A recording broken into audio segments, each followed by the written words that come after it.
Tenemos la honestidad para reconocer que hay un ser superior, por tanto nos ha heredado su sensibilidad humana, su amor, la capacidad de amar a los demás, ¿no? Como estudiante universitario, obviamente era interpelador de la dictadura de García Meza y fui detenido por eso. No te detienen para acariciarte, ¿no? Pero todavía había muchos paramilitares ahí armados que no querían abandonar. Estaba en la lista negra del Ministerio del Interior. Como nos ponían contra la pared y me dio un cocotazo, entonces me di la vuelta y le di con todo. Entonces al final no sabía de qué era la sangre. Entonces vinieron otros y me aumentaron con todo, ¿no? Con un aprendizaje. No hay un solo indicio de rencor. En el 96 falleció mi mamá. Llegué con mucha dificultad al entierro a Estados Unidos y era interesante porque una de mis hermanas me dijo, abriendo una Biblia, esto te dejó la mamá, o sea, era el Salmo 23. El Señor es mi pastor. Entonces, al entrar a su cuarto a ver sus cositas, mis hermanas me mostraron un pasaje de la Biblia que mi mamá había dejado.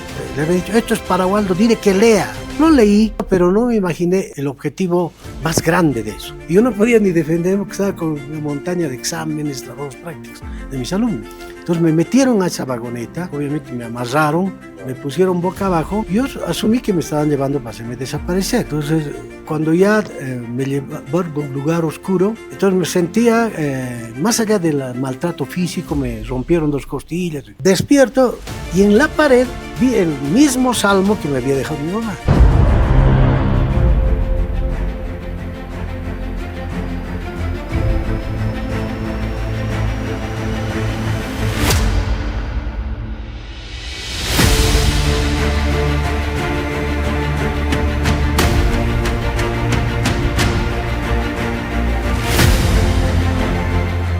Nuestro invitado de hoy le ha dedicado su vida a la defensa de los derechos humanos. Ha sido defensor del pueblo, ha sido rector de la Universidad Mayor de San Andrés. Ha sido perseguido político también por algunos gobiernos. Y en el ámbito de los derechos humanos le ha tocado sentarse para acercar 2 partes en conflicto en mesas de negociaciones. En ese ámbito ha tenido que enfrentar balas que han arriesgado su vida. Hoy es candidato a la alcaldía de La Paz después de retornar de un exilio en Lima. Con nosotros, Waldo Albarracín. Bienvenidos al podcast Doy Fe. Busca tu tapa comodín. Combínala con una sola tapa marcada y ya puedes canjear un cooler o una polera totalmente gratis. Además, aún puedes encontrar miles de tapas gaseosa 2 litros para canjear directamente. Más información en la página de Facebook Cascada Bolivia. La Cascada, 60 años orgullosamente boliviana. Esta es una actividad autorizada y fiscalizada por la Autoridad de Juegos. 3, 2, 1, estamos al aire con Waldo Albarracín. Waldo, bienvenido. Qué gusto tenerte con nosotros aquí en Doy Fe. Es un honor. Y bueno, abro el espacio para que des fe de aquello que has venido a contarnos. Gracias a ti por la invitación y por la necesidad muchas veces de dar un mensaje, pero también al mismo tiempo de sacar a flote algunas cosas que no regularmente sueles sacarlas en otro tipo de entrevistas, ¿no? Así es. Así que estoy a tus órdenes. Así es, gracias. Y un poco dar fe de eso, ¿no? Los milagros ocurren cotidianamente, pero a veces no los valoramos, no los percibimos, ¿no? ¿Cómo ves tú esta situación?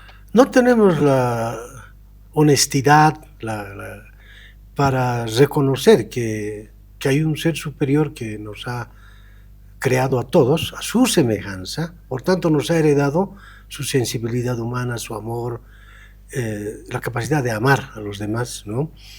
Y entonces, en esa medida, somos como esos hijos caprichosos que solo está esperando que te vaya bien todo, que te venga en bandeja, que todo esté facilito, y cuando las cosas se te ponen complejas, difíciles, te quejas todavía, sin analizar que son pruebas para fortalecerte, para prepararte en la idea de afrontar dificultades más grandes en la vida, que, reitero, no son casualidades, sino es en la idea que nos pone Dios precisamente para hacernos más fuertes, ¿no?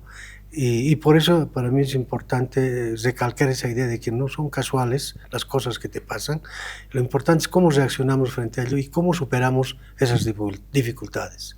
Ustedes lo conocen, Waldo Albarracín Sánchez es un jurista y activista boliviano, referente en derechos humanos, lideró la Asamblea Permanente de Derechos Humanos enfrentando tortura y persecución. En 1998 fue reconocido por Amnistía Internacional entre los 12 defensores de derechos humanos más importantes del mundo.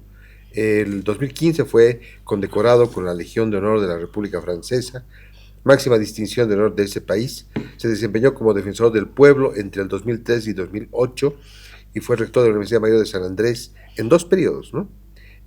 Además, como líder del CONADE, fue una voz crítica frente al autoritarismo tras la crisis de 2019, donde su hogar fue herido y además su hogar fue incendiado en un ataque vandálico y se vio forzado al exilio denunciando persecución política. En 2025 volvió a Bolivia para defender su doctorado en educación superior.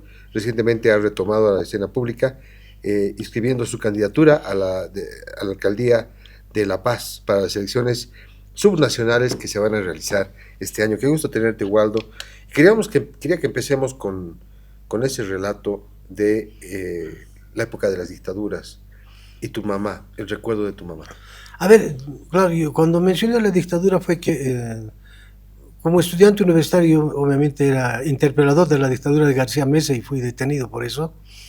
Y 80 y obviamente no te detienen para acariciarte, ¿no? Pero lo asumí con mucho valor, con mucha serenidad, sin victimizarme, porque lo hacía por mis principios fundamentalmente democráticos, y creo que logramos el propósito después de esa dictadura. Se fue, volvió la democracia y recuperamos algo importante en el tema universitario, la autonomía universitaria. Todavía había muchos paramilitares ahí armados que no querían abandonar. Nos enfrentamos con ellos armados, nosotros sin ningún arma, pero igual tuvimos el valor de sacarlos y entregarle al rector elegido en democracia, devolverle su cargo. Me acuerdo del señor Hugo Mancilla, un ingeniero.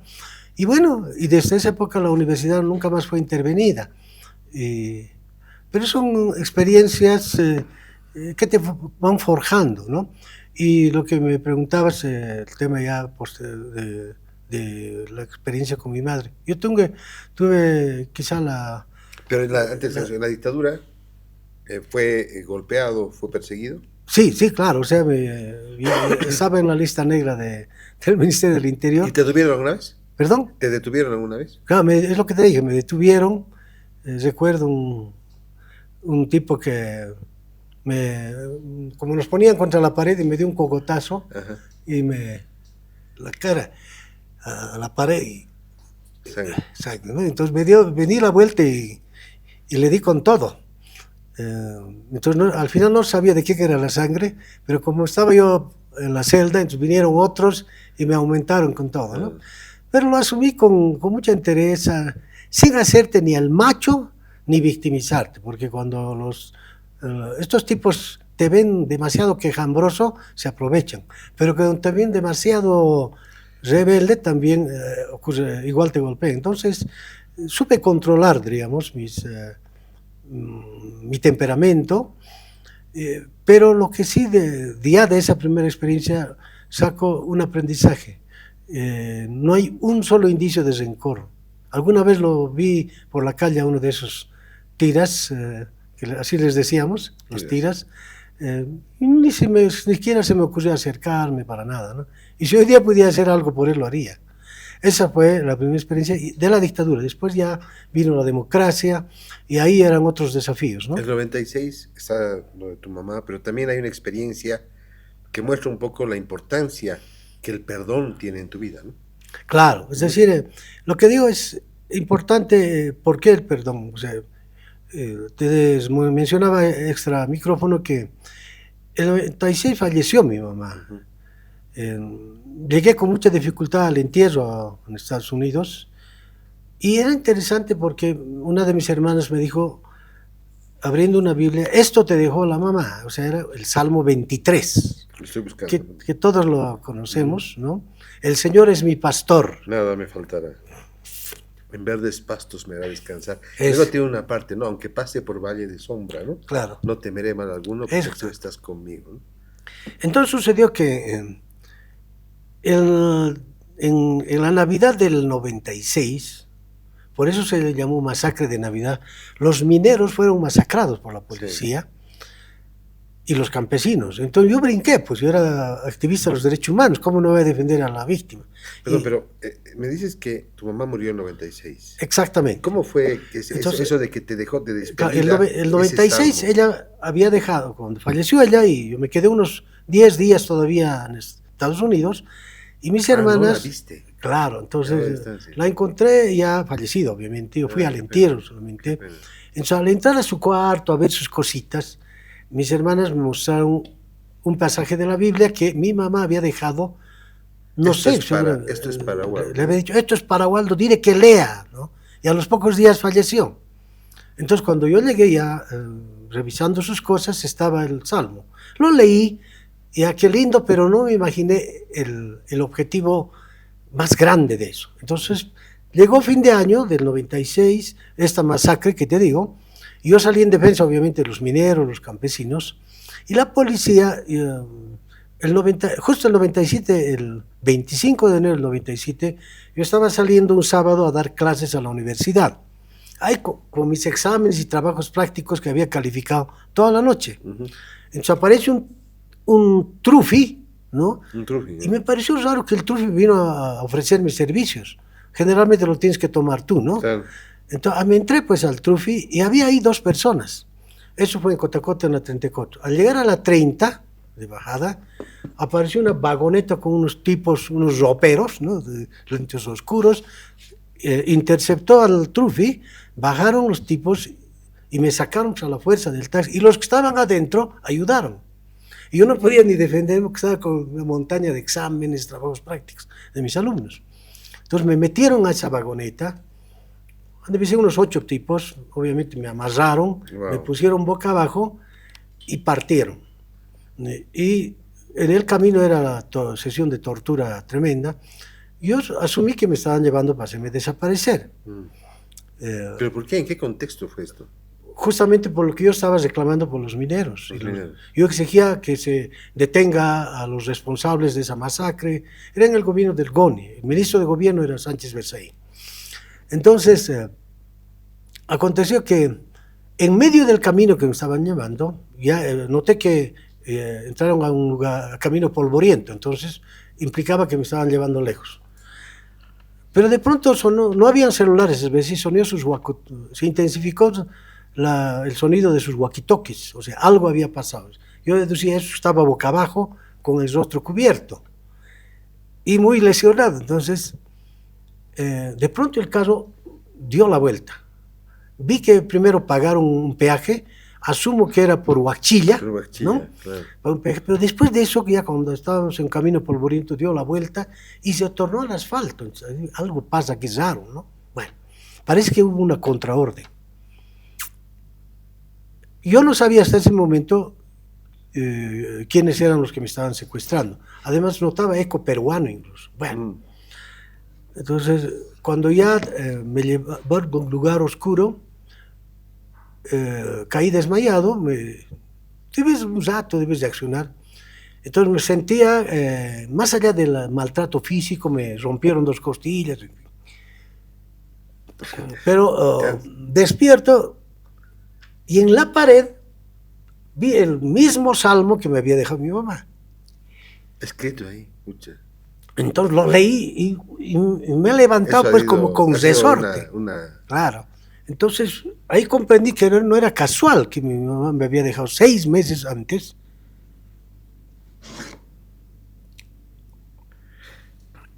Entiendo, Waldo. Ese es doy fe. Doy fe tiene eso. Y son. Porque realmente los milagros ocurren todos los días. Y este salmo es hermoso. El Señor es mi pastor, nada me faltará. En lugares de delicados pastos me hará descansar. Junto a aguas de reposo me pastoreará. Confortará mi alma, me guiará por sendas de justicia por amor de su nombre. Aunque ande por valle de sombra de muerte, no temeré mal alguno, porque tú estarás conmigo. Tu vara y tu callado me infundirán aliento. hasta ahí puedo leer y realmente para ese momento, Era pues imagino que era como anillo al dedo. imagina, ¿no? Aunque ande por valle de sombra de muerte, en ese momento estabas por valle de sombra de muerte. Claro. Tu vara y tu callado me infundirán aliento, o sea, la presencia de, el mensaje ese fue precisamente para eso, ¿no? Qué milagro más lindo. Entonces, bueno, me levanté ya envalentonado, aunque no podía caminar, había lesiones por todo lado. Entonces vi una reja y al otro lado había un policía. Ese momento comprendí que estaba en una celda policial. O sea, quiere decir que quien me secuestró fue la policía. ¿Quién ordenó? El ministro de gobierno, ¿no? Entonces, ese es pero bueno, ya en la noche los tipos han debido comprender que estaba muy mal y resolvieron llevarme a la clínica policial ellos mismos. Quiere decir que yo estaba, antes las celdas policiales estaban en la Landaeta al empezar, Sí. ¿no es cierto? Así que me llevaron a la clínica policial por la Plaza España y ahí no dejaban entrar a nadie. Estaba casi preso en una clínica. Y entró un médico, me dijo, ¿en qué lo puedo ayudar? Le dije, ayúdeme de la siguiente forma. Le da un teléfono. Yo no voy a dar su nombre, dije, ni le pregunté además. Avise que estoy aquí, porque debe ser ya cerca de medianoche. Avise que estoy aquí. Claro. La familia debe estar súper preocupada. Claro. Entonces el médico, obviamente sin decir nada a los policías, seguramente ha ido a un teléfono, llamó, y a los 45 minutos estaba toda la prensa en la clínica de ahí, Copacabana, rodeando, y la policía tenía que llamar refuerzos para que, etcétera.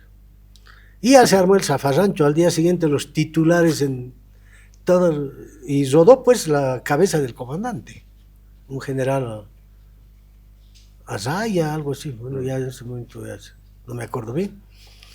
Pero fue una experiencia muy dolorosa y después yo exigí que salir de ese lugar, me llevaron a otra clínica. Finalmente yo pedí que me lleven a mi clínica, que era el seguro universitario. Sí, claro. Claro, y allá tenía médicos amigos, entró uno asustadísimo a temblar, y decía, ya no hable más, por favor, porque es que yo, evidentemente yo no me callaba, ¿no? No me callaron ese día, ni nunca me corrí de eso, pero yo digo que es una experiencia que hay que evaluarla en su verdadera dimensión. Lo que sí te puedo asegurar es que no me queda un solo espacio de bronca, de venganza, de odio. Y de claro, hecho, porque de hecho pasó algo después con este. Claro, me fueron a buscar varias agresores. autoridades policiales que directo o indirectamente estaban involucrados en el problema. Y yo reaccioné de la forma más humana posible. Más humana. O sea, en ningún momento se me ocurrió maltratarlos, pisarles el cuello. Ahí había abierto una causa penal, ¿no? Y tampoco le puse mucha leña a la causa penal, porque además cada que había una audiencia volvían las amenazas, ya no solo a mí, llamaban al colegio de mis hijos, ellos estudiaban en el Franco Boliviano. Entonces, ¿cuántos hijos tienes? Yo tengo 4 hijos. Entonces se asustaban los profesores, o sea, generaron un pánico muy fuerte y tuvo que intervenir justamente Amnistía Internacional y quisieron sacarme del país. Amnistía Internacional ya encontró un lugar en el Uruguay para que yo me vaya. No, pues que me voy a ir, no tenía... Claro, yo sabía que estaba en riesgo mi vida, pero nunca me he corrido nunca me han hecho correr, porque además tenía un defensor bien grande que me protegía, así que no tenía... ¿Cómo es tu relación con Dios en ese sentido? ¿Perdón? ¿Es muy cercana tu relación con Dios? Sí, sí. Ahora siempre. No, eso no significa que yo me considere un intachable, para nada. Lo digo con humildad, pues, no sé si tendré más defectos que tú, no sé, pero de lo que sí puedo asegurar es que soy incapaz de hacer daño a nadie. Ahora, puedo equivocarme, claro, y probablemente al salir de aquí me puedo equivocar como humano, pero siempre hay la convicción de pedir perdón, incluso yo todos los días le pido que perdone a las personas que me han dañado. O sea, en todos los tiempos de mi vida, ¿no? Y no tengo capacidad de odio, no me interesa tampoco odiar a nadie, pero sí me interesa luchar por la justicia y por tanto no me asusto de los riesgos. Si cosa bala, en fin, hay otros momentos más. Febrero de 2003, vamos a ese momento. Recordemos que en febrero de 2003, en octubre fue la caída de Gonzalo Sánchez de Lozada de ese año. Sin embargo, en febrero hubo un enfrentamiento que llegó con muertos en la Plaza Murillo. Un grupo, unos chiquitos del Ayacucho entraron, tiraron piedras al Palacio de Gobierno, pero posteriormente los militares que estaban dentro y los policías que estaban amotinados, ¿no? Estaban así es. Amotinados ahí donde ahora es el Autop, generaron un enfrentamiento a balazos, hubo muertos. Morían policías, morían militares. Y como presidente de Derechos Humanos estuviste ahí. Claro, estuve yo para mediar, o sea, para ponerme al medio, no podía parcializarme ni con los policías. Cuando entraste del hecho y subiste. Cuando yo llegué directamente a ayudar a pacificar, ya habían varios muertos cuando llegué a la Plaza Murillo. Habían francotiradores en los techos de todos los lugares aledaños, por la Radio Nueva América, en fin. Y tanto policías como militares tienen pues sus grupos de élite, que le llaman ellos, ¿no? Claro. Y apostaron a sus francotiradores, entonces moría un militar, moría un policía, así, se andaban baleando entre ellos. Entonces, alguien tenía que pacificarlos, todos estaban asustados, el gobierno ahí metido en su madriguera. Entonces yo decidí mediar y me costó convencerlos a los policías porque ya se habían roto todos los grados. Ahí el sargento lo carajeaba al coronel, al general, así era. Estaba además llorando porque ya habían muertos policías, etc. En ese orden de cosas se iban pasando las horas y después los convencí a los policías que acepten dialogar con el gobierno y también logré que el Ministerio de Gobierno acepte dialogar. Entonces dijeron, vengan al Palacio. Se formó una comisión y los policías no querían ir a la negociación si no fuera conmigo, si yo fuera con ellos. Entonces habían unos 3 acá y otros 3 acá enganchados y estaban saliendo así hacia la plaza, pero al pasar la puerta del regimiento policial nos recibieron con una ráfaga, pues. Entonces murió el de aquí, el de acá. Ah, murieron. Claro. Y más años ¿Usted vio caer así? Claro, yo los vi caer. Y años más tarde, en un evento donde el gobierno departamental de La Paz nos estaba dando una distinción por defender la democracia, un policía pidió la palabra y me dijo, yo quiero dar un testimonio, no sabía a qué se refería. Aquí está el doctor Albarracín en aquella mesa, quiero decir que en tal fecha yo estaba ahí y vi que él hizo esta operación, dice, y la bala le llegó a mi camarada, y se murió su camarada. Yo recuerdo porque tiempo después la familia del policía me buscaba para que pudiera apoyarles económicamente, en fin, ¿no? O sea, como que le debía la vida también, ¿no? Pero nadie muere en la víspera, pues. El único que decide es el de arriba, Dios. Cuándo tienes que devolver este cuerpo. ¿Ah? Claro. Así que son experiencias que os digo... No, ¿y cómo fue la negociación? ¿Cómo se llevó a su vida? Negociamos. Finalmente yo me los bajé pero en ese momento se... No, eso ya no podemos ir a negociar. Claro. Hemos vuelto al lugar, había una puerta, porque nos seguían disparando y me escondía en un carro, yo recuerdo. Encontramos una puerta, que no sabíamos dónde dirigía esa puerta. Ahí descubrimos que había sido una puerta que conducía a la Cancillería. Un capitán le metió el tiro al candado, voló el candado, nos entramos y los disparos seguían llegando, entonces nos pusimos todos bajo una mesa y los disparos ahí, rompía ventanas, todas las balas, ¿no? Hemos de estar como unas 4 horas debajo de una mesa. ¿Y qué pensabas en ese momento? Bueno, que si tiene que venir, que venga, y si no, pues será la voluntad de Dios, pero fundamentalmente la familia, ahí estábamos para defender los derechos humanos, esa era nuestra misión. Ya había celulares, no había los de ahora, pero ¿hablaste con alguien? Sí, me acuerdo, entonces hablé con el ministro de Gobierno, consultó al presidente para ver si hay diálogo. Y después, claro, ya en la noche, se estableció el diálogo, nos los llevamos a toditos. ¿Y qué momento salieron? Más o menos como a las 9 de la noche del lugar. Ya. Todo el día ahí. Sí, claro. Entonces, lo hicimos en la Asamblea de Derechos Humanos, esa que devolvió recién el presidente, y estaban ahí los ministros. Era el 6 de agosto. Sí, y los ministros, y al otro lado estaban los policías. Hemos negociado desde las 9:30 de la noche hasta las 5 de la mañana. Así, todo el tiempo. Y hemos logrado porque los policías estaban amotinados por un incremento salarial. Logramos que les incrementen el 50% de su sueldo. Entonces, recuerdo un policía se acercó y me dijo, mire, yo estoy avergonzado porque hace un tiempo camaradas míos lo han maltratado, lo han querido matar, y ahora usted nos está haciendo incrementar nuestro sueldo. ¿Ah? Pero ese es el desafío. O sea, sería una mediocridad que tú reacciones de la manera como reaccionan los que te hacen daño, ¿no? Eso es fundamental. Pero bueno, entonces salió bien el acuerdo, y hay una anécdota ahí, porque la prensa estaba ávida de la noticia, y creo que fue Amalia Pando que me invitó en PAT a las 6 de la mañana para dar la primicia.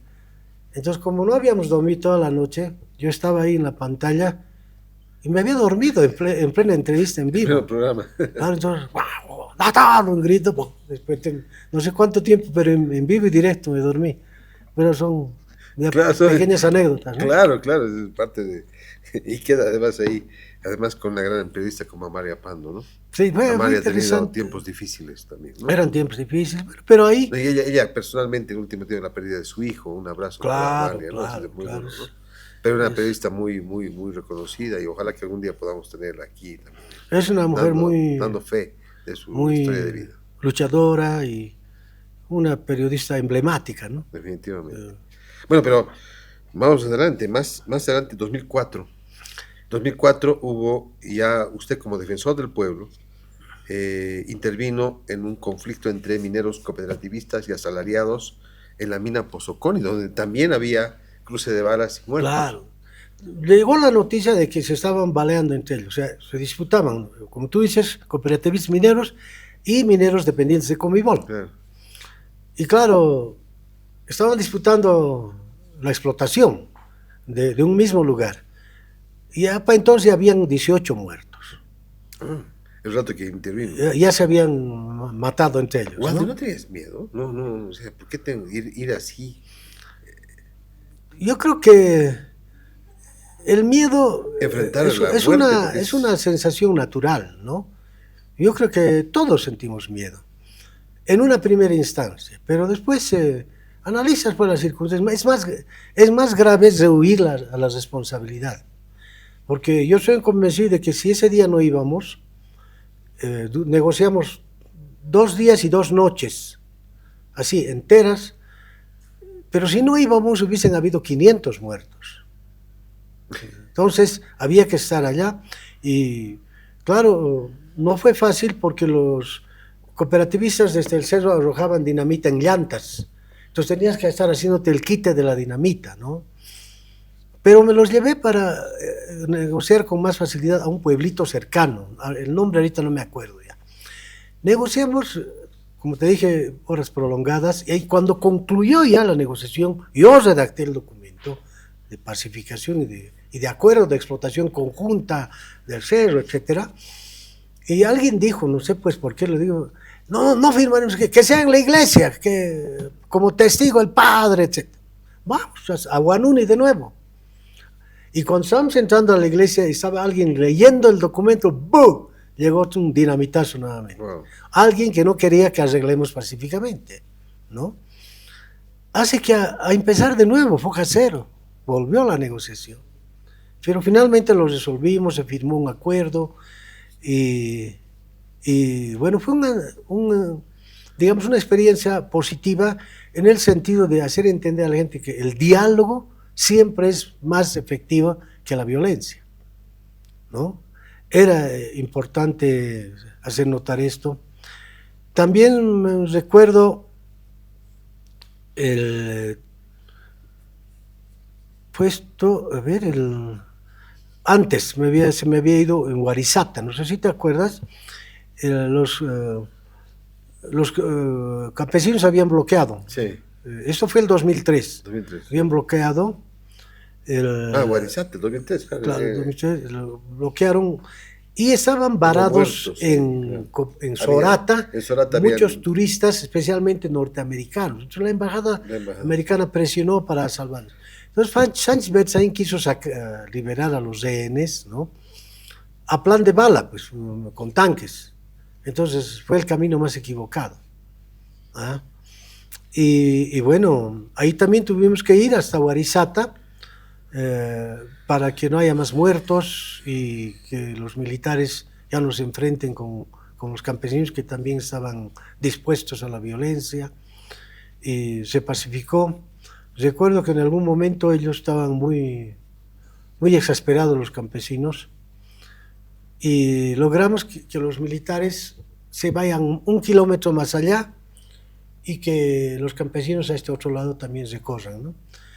No era fácil pacificarlos, pero recuerdo que acudimos a una estrategia bien, yo diría hasta picaresca, porque yo no sabía cómo tranquilizar. Dije, estaba con algunas mujeres que me acompañaron y yo estaba preocupada por ellas. Los campesinos podían agredirlas. Entonces dije, ¿cuántas provincias hay aquí? Las 20 provincias. Me dijo, muy bien. Provincia Mancocapa, grité yo, ¿no? Presente. Jayaya. Provincia Humasuyos, Jayaya. Provincia Larecaga, Jayaya. 20 Jayayas. Entonces, se bajó. Ahora, compañeros, vamos a ir marchando a este lado. Me los llevé deliberadamente en dirección contraria a los militares. ¿Te das cuenta? Entonces, evitamos el enfrentamiento. O sea, uno tienes que inventarte estrategias de pacificación, ¿no? Y así fue. Así. ¿Y eso no se estudia, o sí? ¿Perdón? Eso no se estudia. Eso no se estudia, es el momento en que se te ocurre, ¿no? Y en cada lugar al retornar teníamos que informar, porque habían bloqueos en todo lado. Y los campesinos, ¿quiénes son? Derechos humanos, venga, les informaba. Esto hemos hecho, qué bien, bravo. Más allá, otros cuantos kilómetros, otro bloqueo, había que ir informando. Les gusta a ellos que les informes lo que has hecho. Y así nos han ido reconociendo también. Alguna vez el Malco me entregó un credencial que era como pasaporte para pasar los bloqueos, nosotros, solamente los de derechos humanos, porque eran los únicos que confiaban. Y por tanto, alguna vez hemos negociado, no sé si te acuerdas, el 2002, con doña Ana María Romero, que era la defensora del pueblo, el padre Monseñor Jesús Juárez y mi persona por derechos humanos. Hemos varias negociaciones, hemos logrado que se desbloqueen carreteras. Hoy día no se puede hacer eso porque lamentablemente el gobierno del MAS destruyó la Defensoría del Pueblo, poniendo a sus militantes. Ya son otras épocas, ¿no? Creo que en estos tiempos podría ayudar mucho la actividad de una entidad que haga dialogar a las partes, ¿no? Para evitar justamente... Con el conflicto que siempre está ahí, ¿no? Claro. Y siempre, claro, derechos humanos, la Defensoría del Pueblo siempre han sido históricamente, digamos, han tenido el poder como para aglutinar, para sentar a las partes y negociar, ¿no? Así es. Entonces, es la cultura del diálogo, y eso nos enseñó la práctica, no tanto en la Asamblea de Derechos Humanos como en la Defensoría del Pueblo. Claro, son experiencias que uno no las olvida, ¿no? Son parte de tu vida. Y también, bueno, antes de pasar a 2019, un poco siempre ha habido, digamos, el catedrático, el profesor, el rector, ¿no? ¿En qué medida las aulas, los jóvenes han proporcionado, no sé si milagros, pero sí momentos importantes en la vida de Waldo Albarracín en las aulas? A mí me ha tocado, son experiencias muy humanas, muy simpáticas. Yo no sé si era casualidad, pero cuando tomaba examen final, siempre había una de mis alumnas que se venía con su guaguita al examen final, ¿no? Y entonces me ha tocado chujur varias veces la guagua de mi alumna, ¿no? Para que no tenga pretexto además, ¿no? Para decir, claro, es que estaba con mi guagua. por eso me he hecho mal mi examen. Cuidar a la guagua, chujú la guagua para que entonces, no claro, fuera. yo estaba tomando examen, no había necesidad entonces me quedaba con la guagua chujundo y ella terminaba, para que dé su examen y no tenga pretexto para decir, como Sí, estaba pero- con mi guagua no podía escribir, ¿no? ¿Qué materia estabas? Hay en comunicación social se llama la materia legislación y ética en la comunicación, donde hablaba mucho sobre los derechos humanos, sobre la ética periodística, es decir, cómo el periodista debe hablar la verdad, debe dar, es decir, debe escuchar a las dos partes en su labor, las noticias, en fin, en lo que publica. Y también en la Facultad de Derecho Constitucional, Derechos Humanos, son materias que dictaba y que experiencias, o sea, lo hacía con mucha pasión, ¿no? Obviamente sin perder lo académico, pero también ese transmitir conocimientos para seres humanos que siempre uno aspira que, en este caso, abogados, qué mejor un abogado defensor de los derechos humanos, ¿no? Sin duda. Esa es la idea. Entonces siempre buscando eso, pues, el área de los derechos humanos. Claro, que sean apóstoles del derecho, porque también en la profesión, en la abogacía, hay un hilo muy delgado que separa al abogado justiciero del abogánster, ¿no? Que está más preocupado en ganar plata, en prevaricar, en hacer consorcios de jueces, abogados, en fin. Entonces, a mí me interesa que se refuerce el ejército de apóstoles del derecho, ¿no? Y algo he debido contribuir, ojalá. La reforma judicial es nomás una cápita pendiente, ¿no? Definitivamente. Pero se puede resolver. Hay algunas señales positivas últimamente. Varios presos políticos han sido liberados. Todavía es una estructura que no está a la altura de lo que quisiera un pueblo, un país, ¿no? Una justicia transparente, humana, que decir que sienta, que se gane la confianza de la ciudadanía. Tú todavía, si sales como periodista con tu grabadora a la esquina y le preguntas, señor, ¿cree en la justicia? ¿No? Te van a decir no. Te van a decir no. Entonces, ese es un diagnóstico real. ¿Qué mejor que ese diagnóstico? Claro, mejor. Así, claro, si les preguntas a los jueces, si te van a decir, no, todo está bien. Pero claro, ellos se acomodan al sol que nace, a quién está en el poder, ¿no? Y eso han dado muestras. Yo lo he comprobado desde que era estudiante de Derecho. En mis épocas hemos tomado incluso los tribunales, cuando yo era dirigente universitario, ¿no? En la idea, en la ilusión de sacar a todos los vocales, jueces corruptos. No hemos sacado uno solo, en 30 días que hemos tomado el tribunal, porque la mayoría habían sido masones, estaban reprotegidos por la logia, pero además protegidos también políticamente. Claro. Trataron de sacarnos con paramilitares, pero no pudieron, ¿no? Pero en el resultado final no logramos ese propósito. Pero eran, por lo menos, manifestaciones de un deseo de que cambie la justicia en Bolivia, ya desde esas épocas. Vamos llegando a 2019, un año muy difícil para ti. Había que afrontarlo como vino. Yo era rector de la Universidad Mayor de San Andrés y tú sabes, la UMSA siempre ejerció un liderazgo. La UMSA nunca fue una entidad indiferente a los problemas sociales, ¿no? Y es más, siempre fue una aliada natural del pueblo boliviano. Y el señor, por lo menos para mí, el señor Evo Morales no tenía nada que ver con el pueblo, estaba más bien enfrentado con el pueblo. Y te doy ejemplos concretos. Él quería, como de lugar, ser candidato vitalicio a la presidencia. Le hemos dicho, la Constitución no te permite. Entonces él dijo, la Constitución no me permite, pero el pueblo quiere.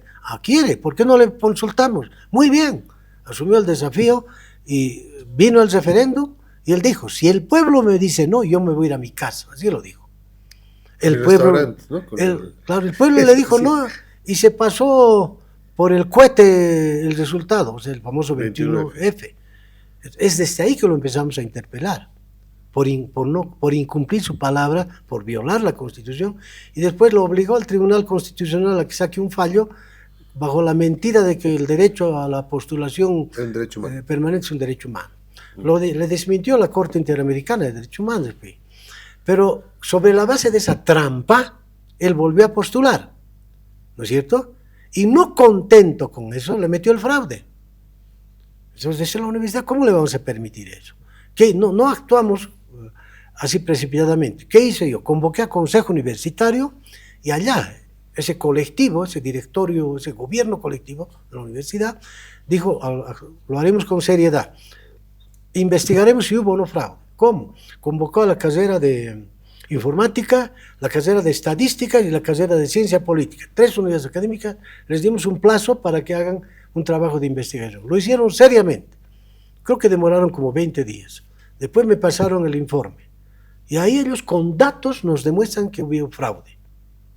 Ese material, ese informe, se lo entregamos a la OEA, nosotros. Además que ellos hicieron su propia investigación. Pero con todo eso demostraron que hubo fraude. Entonces, el señor Evo Morales, viéndose descubierto, ¿qué hizo? Dijo, no, ya no va a haber más elecciones, vamos a hacer otras, destituyó a los del órgano electoral, si te acuerdas, ¿no? Y después en la tarde se denunció. Y luego se inventó la narrativa del golpe. Pero antes de eso, el 20 de octubre fueron las elecciones. En la noche hizo el fraude, suspendieron el cómputo y al día siguiente aparecieron con otros resultados cuando sabíamos que él no iba a lograr la mayoría absoluta. Entonces, cuando me dijeron eso, de que ya la Corte había distorsionado los resultados, salimos en marcha. Yo convoqué a una reunión de CONADE y al llegar ahí a la avenida Arce, alguien se me acercó. Yo no estaba pues viendo quién se me acerca, estaba dirigiendo una movilización. Entonces alguien me puso el fierrazo en la cabeza y 8 puntos, claro, me volteó al suelo, o sea, y me mandaron al hospital, en fin, ¿no? Ese era un intento claro de asesinato, y no era casual, porque yo deduzco que alguien me estuvo siguiendo todo el día, culpa mía de no tomar mis previsiones, obviamente. También hay que ser autocrítico, de haber tomado ciertos recaudos, ¿no? Claro. Bueno, se dio. Y posteriormente, ya el 10 de noviembre, justamente cuando se renunció Evo, la Iglesia convocó a una reunión para... En la Católica. En la Católica para analizar qué se hace ante ese vacío de poder, porque nadie lo obligó a Evo a renunciar. Él renunció avergonzado porque le habíamos pescado su pecado, digamos, ¿no? Yo fui a esa reunión, pero ya no tuve tiempo para quedarme, porque recuerdo que mi celular se había agotado la batería, estaba desconectado, y se me acercó un sacerdote y me muestra una noticia donde dice, están yendo a quemar la casa de Waldo Albarracín. Entonces yo salí pues como loco a tropezones y no volví más, no sé cómo lo resolverían, pero ya no volví más. Y claro, llegué a mi casa. ¿En qué situación estaba tú? Pusimos a buen recaudo primero a las mujeres, y estaban mis hijos, no todos, algunos amigos que se habían noticiado, como 30 sería con 30 quieren defender. Y yo dije, iré a llamar a la policía. Ningún policía quiso venir, estaban asustados todos.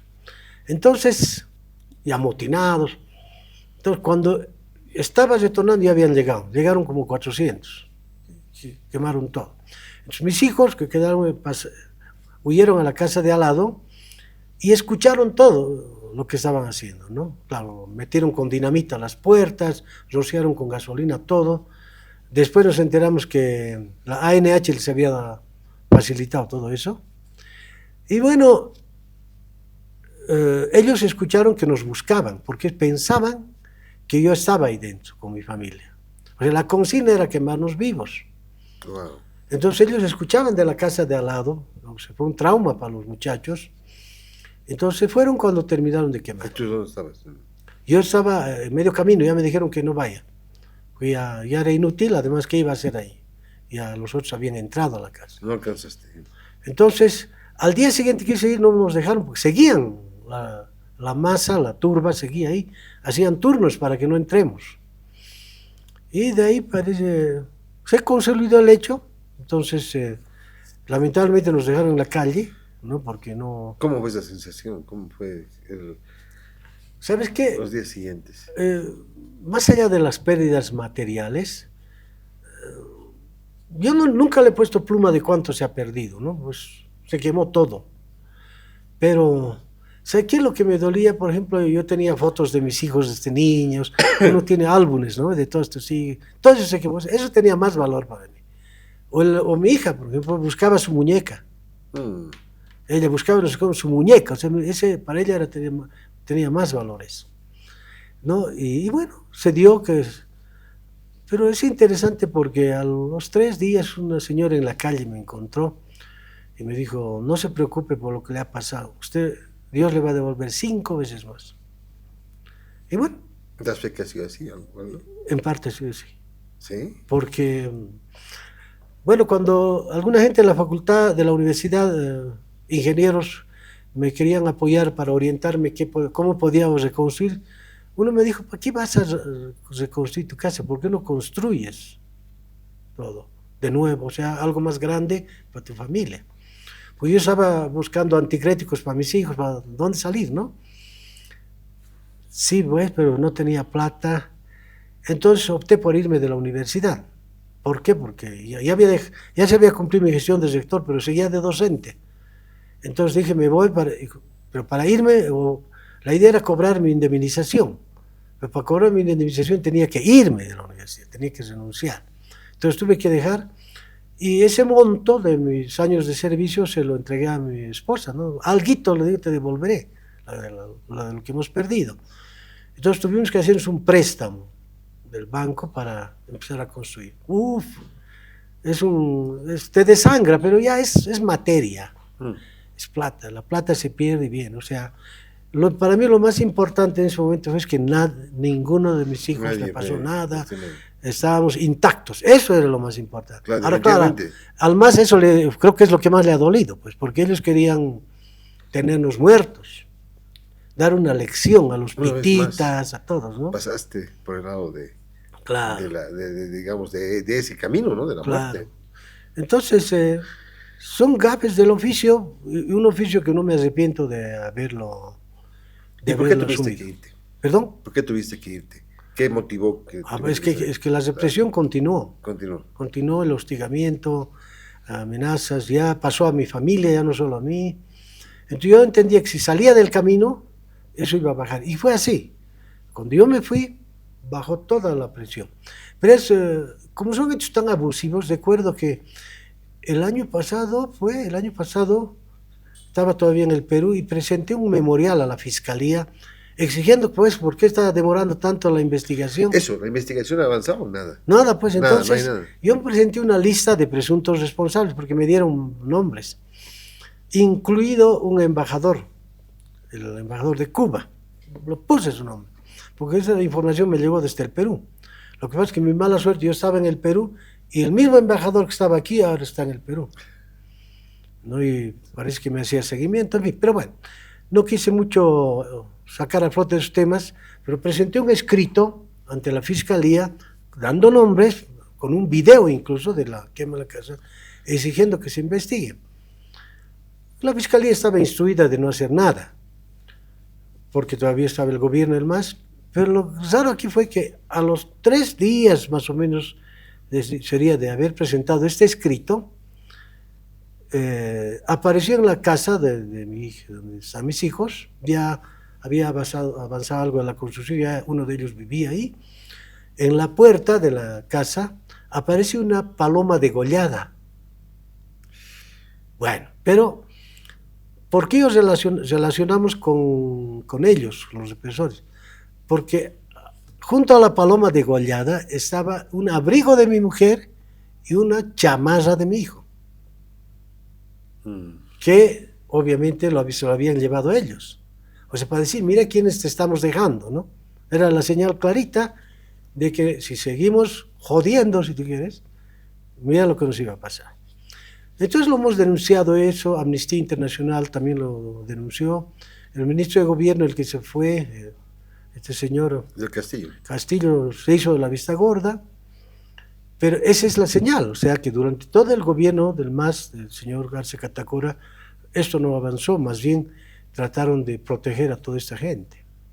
Entonces yo tengo la esperanza de que ahora eso avance, pero no con fines de venganza, sino fundamentalmente justicia. Porque también en el otro lado ¿Qué es que implicaría la justicia? la justicia es que se identifiquen autores, ¿no?, intelectuales y materiales y se sancione. Y bueno, si yo tengo que perdonar, yo ya he perdonado, pero lo que pasa es que cuando estos hechos quedan en la impunidad, son un incentivo para que se sigan repitiendo. Ese es el tema. ¿Ah? Entonces, por lo menos que haya pues una investigación que esclarezca el caso. Hasta ahora no pasó nada y a mí me ha generado una pérdida muy grande, pero te digo, no he querido nunca torturarme yo con el tema económico porque nunca, si me pongo a pensar en eso solo y en esta gente, como que ayuda a que la herida no cicatrice, ¿no? Y la mejor forma de curar estas heridas... Lo importante es que no quede impune, ¿no? Así es. Vamos. No, o sea, no hay un afán de venganza, sino de justicia. Y estoy convencido que este tipo de crímenes no le vuelva a pasar a nadie, no lo deseo a nadie, pero si no se sanciona, es un incentivo para su repetición, ¿no? Y la política no se la puede volver una actividad salvaje. La política debería ser un acto altruista, más bien, donde decide ser política para beneficiar a los demás, no para tener enemigos o destruir enemigos. ¿Cuándo ha sido la primera vez que has estado exiliado? Sí, yo, bueno, me fui. En otras oportunidades, como dije, Amnistía Internacional trató me buscó incluso espacios, viviendas, países donde ir, pero me negué a irme porque que también era más joven, ¿no? Y me sentía con toda la energía de seguir afrontando estos desafíos. Esta vez no. ¿Y cómo fue el tiempo fuera? Es complejo vivir afuera, lejos de tu casa, de tu familia, pero también encontré solidaridad en gente peruana que, bueno, me ayudó a conseguir trabajo. Estuve ¿Qué hiciste? En la universidad dando clases, asesorando. Me fue relativamente bien profesionalmente, ganar platita para mandar a mi casa. ¿Solo tú y tu esposa? ¿Quiénes fueron? No, yo solo. Ah, solo. Solo, sí. No fue en vano, o sea, de hecho, siempre traía dinero a mi casa porque con esto de la construcción nos ha descuartizado pues, económicamente, nos ayudaba mucho lo que yo percibía en el Perú. Y bueno, estoy agradecido. Además es bueno también los compatriotas bolivianos exilados de otros tiempos me apoyaron mucho. Hay nombres, Jorge Torres, por ejemplo, Mirta Quevedo, son nombres, Dante Pino. MNRistas. Sí, sí, gente muy noble, muy solidaria conmigo, y es bueno mencionarlo, ¿no? Además de amigos peruanos, amigas peruanas, que de repente mi casa, quizás mi cara estaba demasiado triste, como que se han sensibilizado, no sé, pero recibí apoyo, no puedo negar que gracias a ellos que he conseguido también posibilidades laborales. Qué lindo, qué bien, qué bien. O sea, fue un tiempo, digamos, difícil. ¿Qué momento decides regresar? ¿Cuándo dices, este es el momento de Cuando cambian las condiciones políticas, ¿no? En Bolivia. Fue recién con el triunfo de... Sí, con triunfo, ¿no? Pero yo venía antes clandestinamente a pasar Navidad. Venías. Como me había rasurado ya el bigote y todo eso, entonces no me reconocían con mi gorrita, todo, entonces pasaba desapercibido. Pasaba las fiestas de Navidad, Año Nuevo, me volvía a ir. O sea, es que se extraña mucho a la familia y hice algunos... O sea, sí, un tiempo viajes, duro. ¿no? Fue duro, pero yo no soy de los que hay que quejarse. Pienso que todo lo que has hecho no tienes por qué ponerle factura, ¿no? O sea, si lo hiciste es porque tu conciencia te impulsaba y punto. No tienes por qué pensar que con eso eres intocable. ¿Qué fecha regresaste? ¿Perdón? ¿En qué fecha regresaste? ¿Te acuerdas? Creo que fue octubre. Octubre sí, del año sí, pasado. más o menos, sí. ¿No? Y ahí estamos. ¿Y todavía llegaste... tengo algunas cosas allá. Exacto. ¿Ah, tienes? Sí, ¿qué? algunos ratos tengo que viajar para recoger mis pertenencias. Yeah. Es que yo vine a defender mi tesis y después ya me tuve que quedar. Eso es lo que veíamos, sí. A defender la tesis, sí. Sí, porque defendí antes virtualmente, pero la última defensa era presencial, así que estaba obligado a venir. Bueno, menos mal que logré defender con éxito y era también algo que no quería dejar pendiente, ¿no? Claro, claro, qué bueno. Qué bueno. Y bueno, viene ahora un nuevo desafío, esta carrera. ¿Cómo te animaste a la candidatura por la alcaldía de La Paz? Precisamente viendo el desastre de La Paz. O sea, no necesitas estudiar mucho, es cuestión de mirar a tu alrededor. La Paz está abandonada, La Paz está como ciudad maltratada, dejada, y de paso la institución como tal, en lugar de servir a la ciudadanía, es una institución represora, y eso lo he comprobado directamente, entrevistando a gente, incluso ¿Represora por qué? ¿Perdón? ¿Represora por qué? Porque está más preocupada en sacarle plata, en sacarle impuestos, en multarle, ¿no? Y incluso le somete a procesos, Es verdad, sí. pero a procesos completamente parcializados donde el propio municipio es juez y parte. Entonces, ¿qué derecho de defensa tienes?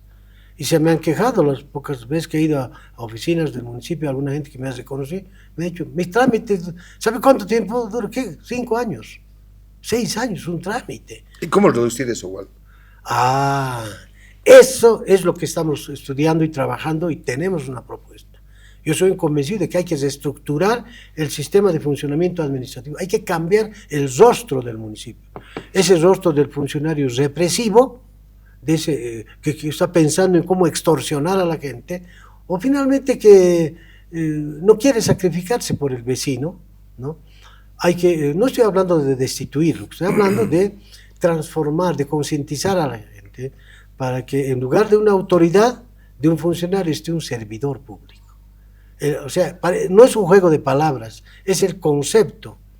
Y esta alcaldía, si tanta experiencia he acumulado en la universidad, en la Defensoría del Pueblo, en Derechos Humanos, en fin, sí tengo la fórmula para cambiarle el rostro a la alcaldía, pero no lo voy a hacer solo, porque por eso no es casual que en la foto no salgo yo solito, salimos 3 personas. Hay una mujer que la conocen Además, ustedes. Casimira Lema, que ha estado por aquí también. Claro, y ha hay sido un abrazo grande para Casimira. Y hay un hombre que... Periodista, muy respetada, ¿no? Claro, que y también Fabián Yaxis, que es un estudioso de la problemática municipal. Entonces, no es casual que estemos. Por eso es que yo siempre planteo que ya basta de caudillos. Yo nunca apostaría a ser plantear caudillo. Un equipo. Así que no soy imprescindible. Es importante estar en la lucha, en la trinchera, para asumir la responsabilidad, pero no soy imprescindible. Y además puedo también equivocarme. En fin, no me gusta ser el primus inter pares. Me gusta ser uno más entre todos. Mi relación horizontal. Primus inter pares. ¿Qué significa eso? El primero entre tus iguales. No, yo no aspiro a que me miren de abajo, ni que me estén levantando en hombros, ni que me vengan a amarrar los zapatos. ¿No? No quiero parecerme en nada a Evo Morales, ni a ningún dictador suelo, ni a Maduro, ni a ningún otro. Yo creo en la democracia, creo en la sabiduría de un pueblo, creo en la sensibilidad humana, creo en el amor, creo en Dios, que es lo fundamental, y creo que al único que le tengo que rendir cuentas, claro, en lo espiritual a Dios, y en la función justamente al soberano, que es el pueblo. Esa es la idea, y tengo fe en que el pueblo nos va a acompañar, porque no le hemos hecho daño a nadie, no tenemos antecedentes de habernos robado, de haber sido corruptos, y allá institución donde hemos estado, creemos haberlo hecho de buena fe, haber cumplido nuestro trabajo. Y en una alcaldía pienso que podemos hacer una tarea histórica en favor de la gente. Y ojalá creo que de repente después de eso ya verá qué hace, más dedicarme a la cuestión de mi familia, pero ya que estamos en este último emprendimiento lo haremos bien. ¿Último? Es decir, último, en términos de función pública, ¿no? Después seguiré escribiendo, he escrito en el Perú 2 libros sobre democracia. Estoy agradecido también con las universidades que me han incluso financiado la publicación de los libros. No me ha ido mal en el Perú, quizá por la bendición de Dios, hemos hecho mucha química con otros intelectuales, con académicos y bueno, entonces eso ha hecho que el exilio, es decir, sea un poquito más llevadero, ¿no? Hay un propósito en tu vida.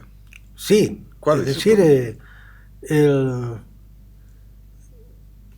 tomando la enseñanza del padre Luis Espinal, que fue mi mentor cuando yo era joven, él te decía, no seas micha con tu vida, es decir, gastar la vida para invertirla en los demás. No le encuentro sentido acumular plata o que te estén levantando hombros, en fin, acumular alabanzas para ese tipo, no tiene, eso es de mediocres. Yo creo que las cosas hay que hacerlas con convicción, con amor, pero con humildad sin estar sacándole factura a lo que haces, ¿no? Entonces, ese es mi propósito, que se consoliden. Que yo creo que la tuya, la mía, de todos, la aspiración de construir un país con justicia social, de un país mucho más democrático, todavía falta consolidar la democracia, es esencial, ¿no? Esas son mis aspiraciones, creo que son legítimas, y bueno, creo que es posible eso, ¿no? Tengo la esperanza de que este gobierno, más allá de algunas falencias que ha tenido, pueda ayudar a contribuir esos objetivos. Waldo, gracias, se acaba el tiempo. Tienes que seguir la campaña, sé que tienes bastante actividad, gracias por dar fe de todo lo que nos has contado y bueno, ahí está la gente para tu despedida. Que no pierda la esperanza de que ante las cosas malas que nos han pasado, no hay mal que por bien no venga, y yo tengo la certeza de que vamos a construir un país diferente, más justo, pero La Paz va a recuperar el liderazgo. La Paz siempre ha sido una ciudad líder, y estoy seguro que va a recuperar el espacio y el estatus que le corresponde, y en función incluso de ser un ejemplo para las otras ciudades que las vemos como hermanas, ¿no? A todas las ciudades que forman parte del territorio nacional. Muchas gracias por estar en Doy Fe, un gusto tenerte. Igualmente. Y que se repita, porque creo que hay muchos más temas que hablar, el tiempo lamentablemente es corto. Gracias. Bien, gracias Waldo, gracias a todo el equipo, gracias a La Cascada y Bagó y La Cascada por el apoyo publicitario. Este fue el episodio de Doy Fe de esta semana. Si te ha gustado, por favor, no te olvides suscribirte, darnos un like, una reseña y compartirlo con tus familiares y amigos. Busca tu tapa comodín, combínala con una sola tapa marcada y ya puedes canjear un cooler o una polera totalmente gratis. Además, aún puedes encontrar miles de tapas gaseosa 2 litros para canjear directamente. Más información en la página de Facebook Cascada Bolivia. La Cascada, 60 años orgullosamente boliviana. Esta es una actividad autorizada y fiscalizada por la Autoridad de Juegos. Así que nos vemos la próxima semana. Soy Marcelo Tedeschi. Hasta pronto. Busca nuestras tapas blancas marcadas, forma la palabra cooler o la palabra polera o encuentra la palabra gaseosa 2 litros. Más información en nuestra página de Facebook Cascada Bolivia. Actividad autorizada y fiscalizada por la Autoridad de Juegos.